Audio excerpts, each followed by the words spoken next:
Hello students, मैं दीपक कुमार सक्सेना माँ Pitambara coaching classes में आपका स्वागत करता हूँ। जैसे कि हमने अपने पिछले वीडियो में देखा था कि रासायनिक बलगतिकी से संबंधित हमने जो डेरिवेशन थे उसमें प्रथम कोटि और द्वितीय कोटि तृतीय कोटि की अपक्रिया को निकाला था, इनकी इकाइयाँ, और प्रथम कोटि की अपक्रिया के दर स्थिरांक के जो व्यंजक थे वो निकाले थे।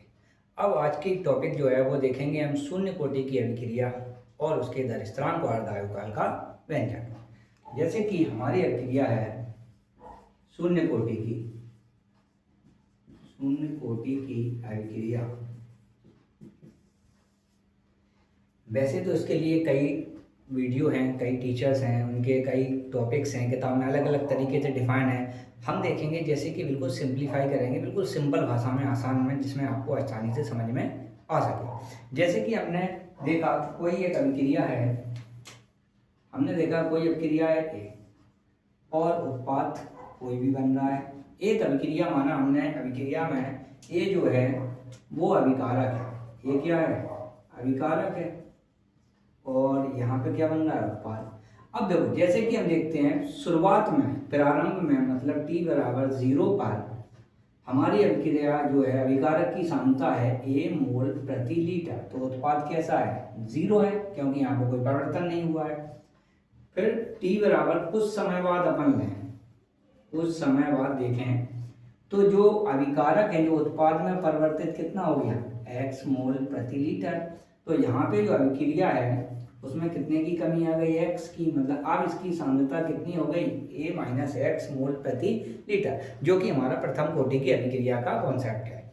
अब इसको देखें, शून्य कोटि की अभिक्रिया का मतलब क्या था, प्रथम कोटि में क्या था कि अभिकारक की जो सांद्रता है वो प्रथम घात के समानुपाती है। अब इसमें क्या है, अभिक्रिया की जो दर है वो शून्य घात के समानुपाती होगी, क्योंकि शून्य कोटि की अभिक्रिया है। अब देखो यहाँ पे देखो t समय बाद अभिक्रिया की दर क्या है, dx अपॉन dt, जो किसके समानुपाती है, शून्य घात के सांद्रता के, सांद्रता क्या है, a माइनस एक्स। अब हमें पता है किसी भी चीज की घात 0 हो तो उसका मान कितना होता है, 1, तो dx upon dt equal to क्या हो जाएगा, 1। इसको अपन अलग तरीके से कह रहे हैं, या यहाँ पे अपन एक चीज और देख लें, समानुपाती लगा के। समानुपाती का मतलब क्या है कि वो अभिक्रिया की दर है वो कितनी है, k a माइनस एक्स। यहाँ पे जो समानुपाती है उसकी जगह अपन ने 0 ले लिया, क्योंकि अपन क्या ले रहे हैं, शून्य कोटि की अभिक्रिया। dx upon dt equal to k0 a minus x की घात 0 का मान कितना हुआ, 1। किसी भी अभिक्रिया की दर जो है वो शून्य घात के समानुपाती होगी अभिकारक के सांद्रता के। सांद्रता की घात 0 है, 0 का मतलब क्या है, 1 है। तो dx upon dt equal to कितना आ गया, k0। इसको अपन सेपरेट करते हैं, तो देखो यहाँ पे dx अपॉन dt की जगह अपन इसको अलग अलग कर दो, तो k0 और यहाँ पे क्या हो गया, dt। अब इसका अपन क्या करेंगे, समाकलन। जब हम इसका समाकलन करेंगे तो उस कंडीशन पे क्या होगा, dx k0 dt। अब देखो यहाँ पे dx का क्या है, कुछ नहीं है, तो यहाँ क्या होता है, 1 का समाकलन करोगे तो x, k0 कांस्टेंट टर्म है, 1 का t के रेस्पेक्ट में क्या हो गया, t, और एक कांस्टेंट लगा दिया हमने c, तो क्या हो गया, समीकरण नंबर 1। अब इस अभिक्रिया में देखें अपन, प्रारंभ में, यहाँ प्रारंभ में क्या था, t बराबर 0, t बराबर 0 पे x कितना था, 0, मतलब प्रारंभ में यहाँ t बराबर 0 पर x कितना था, 0। अब समीकरण 1 से x की जगह पे अपन को 0 रखना है और t की जगह क्या रखना है, 0 रखो। 0 equal to k0 into 0 plus c। यहाँ पे c की वैल्यू अपनी कितनी आई, 0 आ गई, क्योंकि c कितना हो गया, 0। अब इसी को अपन रखें समीकरण 1 से, एक क्या है, x equal to k0t plus के सी। वैल्यू रखो, c का मान 0, तो x equal to k0t, c का मान 0 हो गया। यहाँ से दर स्थिरांक k कितना निकला, x अपॉन t, तो ये हो गया शून्य कोटि के दर स्थिरांक का व्यंजक। ये क्या है, शून्य कोटि के दर स्थिरांक का व्यंजक। अब इसी में अपन नेक्स्ट क्वेश्चन देखेंगे।